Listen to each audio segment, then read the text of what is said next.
महानदी रे बुलुछि कुंभीर कुंभीर देखि महानदी कूलिया लोके छानिया भयभीत न हेबाकू जनसाधारण को परामर्श देइछि जगतसिंहपुर वन विभाग। केउठी कुंभीर अछि तार लोकेशन जीपीआरएस माध्यम रे वन विभाग को सूचना मिलुछि।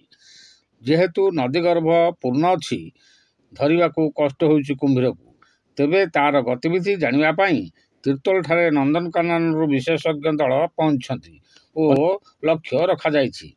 बन्या जल खसिले कुंभीरटी को काबू करा जाई पारिबो। आसंता सोमवार दिन एने एक जनसाधारण निमंते जगतसिंहपुर वनखंड तरफरु एक सचेतनता कार्यक्रम करा जिबार सूचना मिलिछि। कुंभीरटी सातकोशिया अभयारण्यरू बाटबणा होई एठाकू चली आसଥାଏ परी जंगल विभाग अनुमान करुछि। जगतसिंहपुर जिला तीर्तोल ब्लॉक रू Srivatsa Padhi report news plus Odia.